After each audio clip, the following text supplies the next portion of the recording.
Olá, hoje é terça-feira, 10 de setembro, estamos aqui com um grupo de conjuntura, Margarida, Lixa, Caio e eu, Francisco.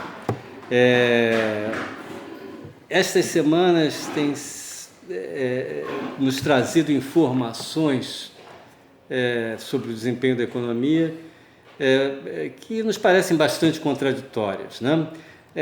Para começar, vamos dizer aqui que a nossa expectativa, um pouco ao contrário do que a maioria das pessoas, é que a economia vai retomar, vai se acelerar no segundo semestre. Principalmente no quarto trimestre. Né? Mas ainda no terceiro semestre a nossa visão será positiva. Seja positivo, né? E há várias razões para isso, acho que a gente já falou, vai voltar a falar sobre esse ponto.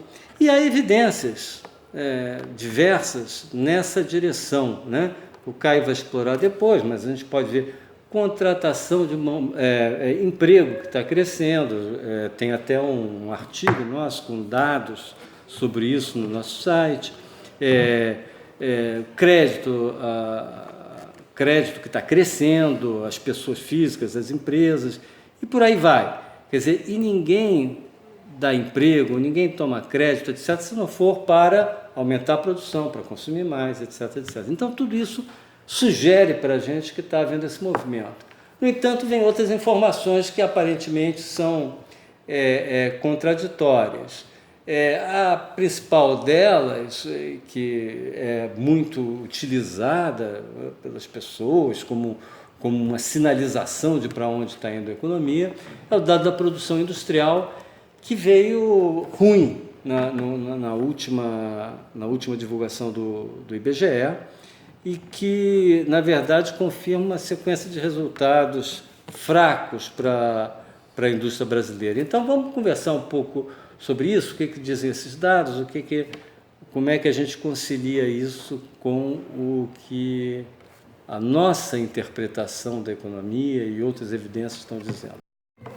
Bom, como o Francisco estava comentando, um dos indicadores negativos recentes foi divulgado na semana passada pelo IBGE, que foi o dado de produção industrial de julho. Mostrou uma queda em relação ao mês anterior, junho, na contrariando a expectativa da maioria dos analistas, que estavam projetando até um crescimento da produção industrial em julho. Para efeito que eu quero comentar sobre esse dado de indústria, a compatibilidade dele com o que a gente está dizendo, a nossa expectativa mais otimista em relação ao desempenho da economia, eu vou me ater dentro do dado do IBGE, o dado da indústria de transformação, até porque ele é um dado que vem tendo uma aderência maior nos últimos anos ao PIB do que o próprio dado da indústria geral que o IBGE divulga, que é o da transformação acrescida de extrativa mineral. Então, só para a gente ter presente, quando eu estiver falando de indústria, a partir de agora, entenda que eu estou falando da indústria de transformação dentro desse dado mensal do IBGE que foi divulgado. Bem, o fato é que a indústria não só caiu em julho, por esse dado que foi divulgado, em relação ao mês anterior, como foi o terceiro mês consecutivo de queda. Na verdade, está caindo desde maio, junho e julho. 3 meses consecutivos de queda, a ponto de chegar a julho, 2,2% abaixo de abril. Esse é o dado que o IBGE divulgou. Se nós tomarmos isso como uma indicação da direção da atividade econômica de modo geral, e o dado síntese da atividade econômica é o dado PIB, né? Se nós tomarmos isso como uma indicação de para onde está indo o PIB, nós estaríamos, então, dizendo o quê? Que a economia está se contraindo desde abril, mês a mês. E, mais do que isso, como o dado da indústria em julho foi inferior à média do trimestre abril, maio e junho, nós começaríamos o terceiro trimestre com grande chance de ter um trimestre com crescimento negativo em relação ao trimestre anterior. Isso que os dados da indústria sugerem. E é principalmente por conta desse mau desempenho da indústria no período recente que muitos analistas estão projetando um mau desempenho do PIB no terceiro trimestre. Alguma coisa mais próxima de estagnação, alguns falam em recuo da produção do PIB no terceiro trimestre na comparação com o segundo, E esse tipo de projeção está muito influenciada, na verdade, por esse desempenho recente da indústria. Então, para quem tem essa visão, então esse desempenho da indústria estaria confirmando uma visão muito pessimista sobre o desempenho da economia, o fato de que aquele crescimento lá de 0,4 do PIB no segundo trimestre foi um ponto fora da curva, que a economia vai voltar a ter um comportamento de estagnação, que a economia continua travada, não só no momento presente, mas, segundo muitos analistas, vai continuar travada, crescendo pouquíssimo nos próximos trimestres e assim por diante. Bom, essa é a visão um pouco que o pessoal do Focus tem. Não, exato, quando projeta, agora subiu um pouquinho para 0,87, eu acho, né? Mas muitos analistas estão projetando 0,8, então está nesse intervalo aí de projeção. A visão do nosso grupo sobre o que está acontecendo com a atividade econômica é bastante diferente. Já na abertura aqui do nosso podcast, o Francisco comentou sobre isso. Nós temos uma visão bem diferente, não só sobre a situação atual da atividade econômica, nós não achamos, já vou comentar isso, que esse indicador da indústria é um bom indicador para mostrar a direção do PIB no período recente, como temos uma visão otimista, principalmente sobre o quarto trimestre. Então, nós achamos que vai ter um crescimento relevante da economia no quarto trimestre contra o terceiro e um crescimento mais modesto, mas positivo no terceiro contra o segundo, e nada parecido com crescimento zero ou negativo.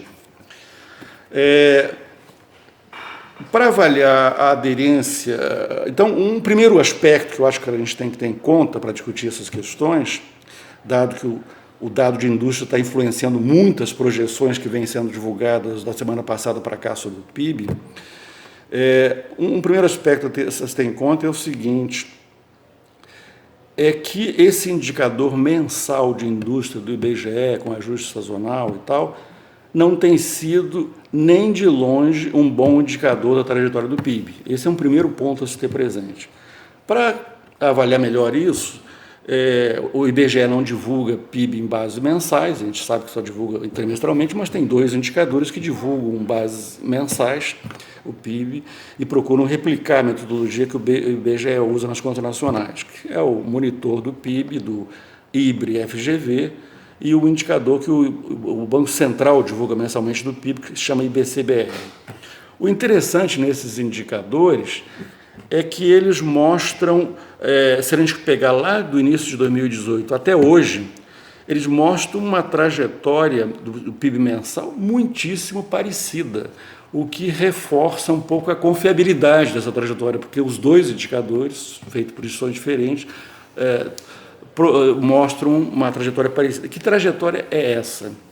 Uma trajetória de uma virtual estagnação do PIB mensal ao longo do ano passado, na verdade um ligeiro crescimento ao longo do ano passado do PIB, mas muito mais próximo da estagnação, uma queda do PIB mensal no início desse ano até abril, e uma boa recuperação em maio e junho, que é o último dado. Os dados de julho dos 2 PIBs mensais vão ser divulgados brevemente, semana que vem.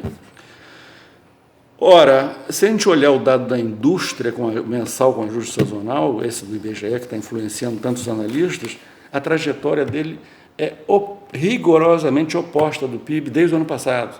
Enquanto o PIB ficou estável com viés de alta ano passado, a indústria teve um viés de queda ao longo de todo o ano passado. Enquanto o PIB caiu nos primeiros meses desse ano até abril, o da indústria mostrou uma subida até abril. Enquanto o PIB mostrou uma recuperação a partir de abril, o da indústria vem mostrando essa queda que eu me referi antes, uma queda a partir de abril, mês a mês até julho, que já tem o dado.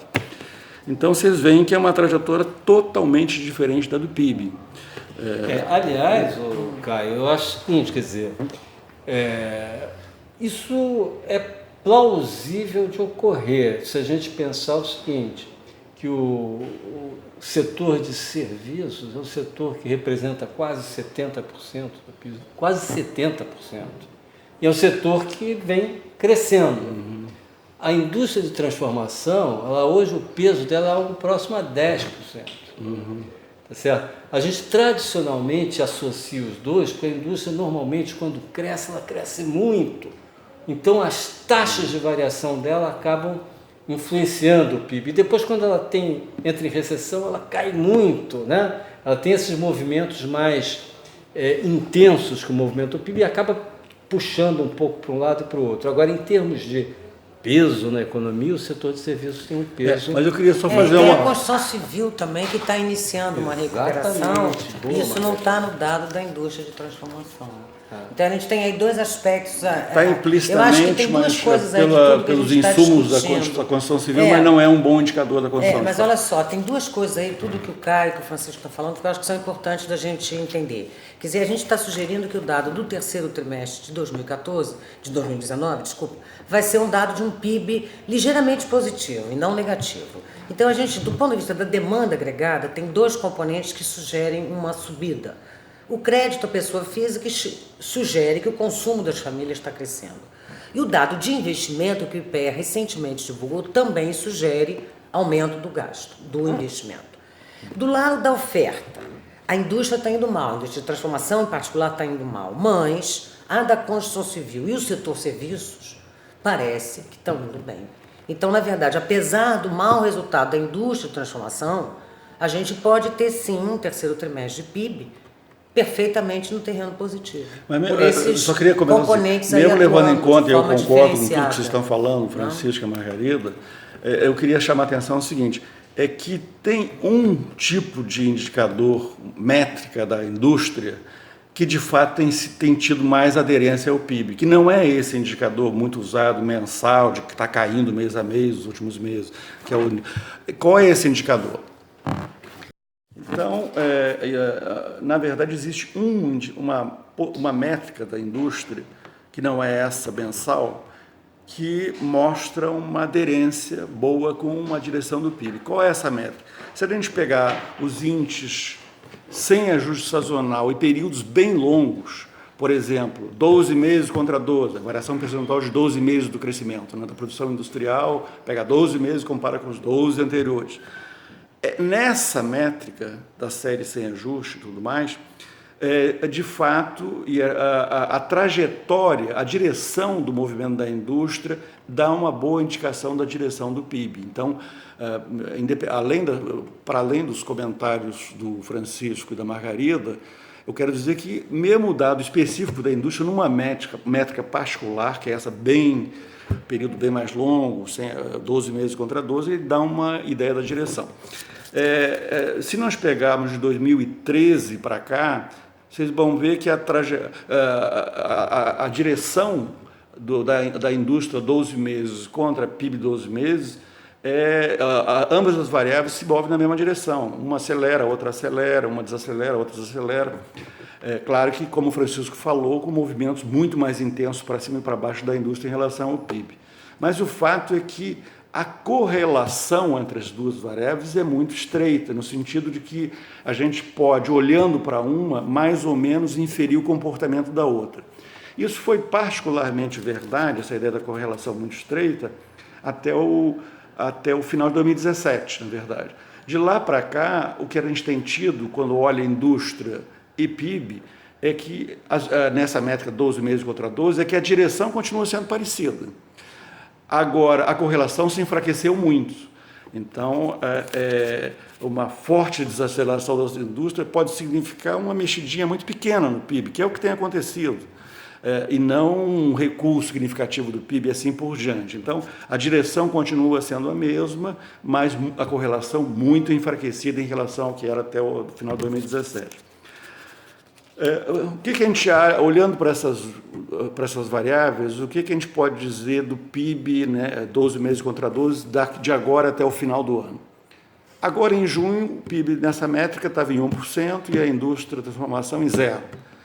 Tudo indica, pelos dados que já saíram de julho, por cálculos que a gente fez, que vamos chegar a setembro com a indústria com variação de 12 meses negativa. Ou seja, vai piorar em relação a esse 0%. Para nós, isso é compatível com uma muito ligeira desaceleração do PIB, que estava em 1%, deve cair para alguma coisa mais perto de 0,9%, o que, aliás, é compatível com um cenário de crescimento e não de estabilidade na margem no PIB do terceiro trimestre contra o segundo. Então, para vocês terem uma ideia de números, para não terem uma ideia do que eu estou falando, desacelerar o PIB de 1 para 0,9 é compatível com, na margem, o crescimento do PIB no terceiro trimestre, quando o segundo ser em torno de 0,5, e não zero nem negativo. E a nossa visão continua sendo, que a gente já defendeu em outro podcast, eu não vou aqui muito detalhar, porque nem tenho tempo, que é a ideia de que fecharemos o ano com um crescimento, na nossa visão, entre 1 e 1,2. Então, ele parte de 1, desacelera um pouquinho no terceiro trimestre, nessa métrica 12 meses contra 12, volta a acelerar no quarto e fecha entre 1 e 1,2. Esse é o nosso cenário de base para a trajetória do PIB 12 meses contra 12 meses.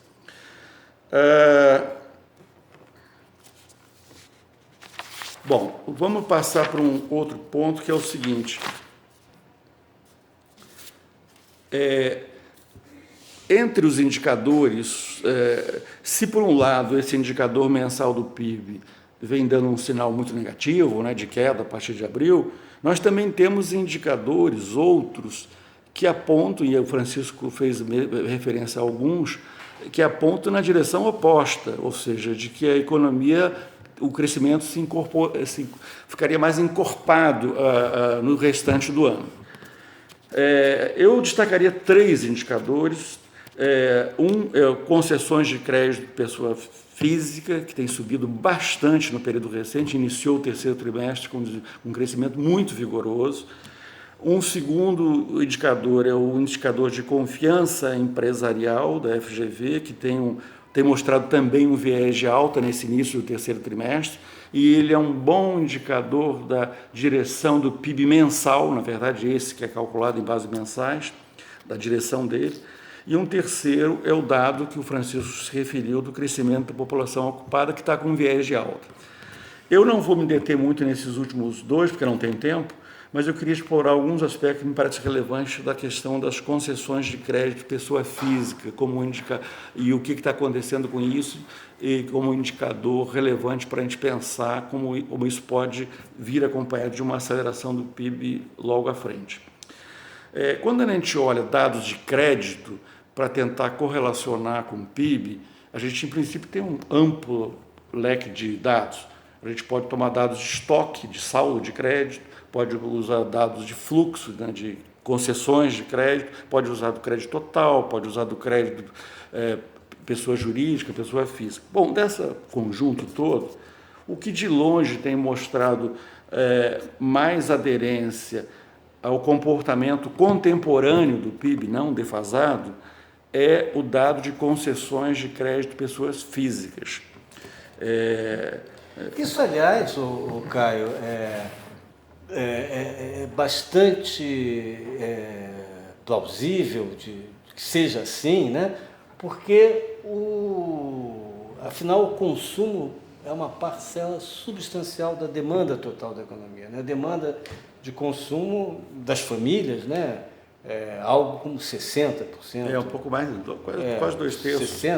65%. Quase 2/3 do PIB. Do PIB, né? Então, se esse é um componente tão importante, na medida em que as famílias estão tomando mais crédito, estão recebendo mais crédito, e elas não recebem mais crédito para entesourar, evidentemente é para gastar, isso aí acaba tendo um peso na explicação da demanda total da economia. E outro ponto é o seguinte, uma parte dessas concessões é para demanda por aquisição de imóveis residenciais, que bate no PIB no investimento.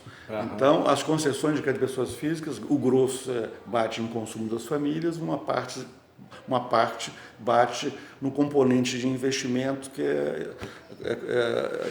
tem a ver com demanda por imóveis residenciais. Se nós pegarmos a trajetória, de novo, de 12 meses contra 12, de como está crescendo, como está indo as concessões de crédito de pessoas físicas, e compararmos com os PIB, assim como acabei de fazer esse comentário para a relação indústria-PIB, o mesmo vale para concessões de crédito PIB.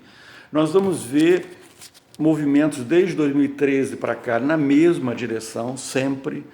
Quando as concessões sobem, o PIB sobe, quando desaceleram, o PIB desacelera e assim por diante.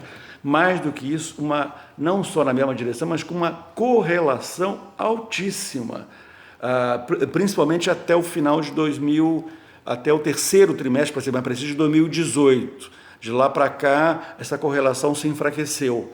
Mas uma correlação altíssima, o que significa que é como se a gente, lendo o dado de crédito, a gente pudesse ter uma boa aproximação de como é que está se comportando o PIB efetivamente. Bom, o que está acontecendo recentemente com esse dado é o seguinte, é que ele continua com viés, não só um viés de elevação, ele fechou, por exemplo, 12 meses contra 12, fechou junho agora com um crescimento real de 7,3% as concessões de crédito. Mas já avançando para julho, já temos dado de julho, já entrando no terceiro trimestre, isso já subiu para 8,3%, e mais impressionante, se vocês pegarem só 8,3% de crescimento, 12 meses contra 12, encerrado, está um viés de alta, o que seria, à luz da nossa série lá desde 2013, um claro viés de aceleração do PIB, na verdade. Mais impressionante é que, se a gente pegar especificamente julho contra julho do ano passado, cresceu 17,6% o crédito. O que eu estou querendo dizer com isso tudo? Que, como não nos parece razoável que, de repente, haja um total descolamento da série de crédito, que seria totalmente atípico, porque não houve para trás, da série de crédito, o movimento dela, de concessões de crédito pessoa física e PIB, esse descolamento. Então, esse descolamento entre o movimento recente de aceleração do crédito e o PIB, é pouco provável que ele prossiga. Como o crédito está subindo nessa métrica, a ideia de que a gente vai partir de um crescimento de 1 e fechar o ano em 0,8 seria dizer que eles vão ter movimentos completamente opostos, que não nos parece nada razoável, por sinal.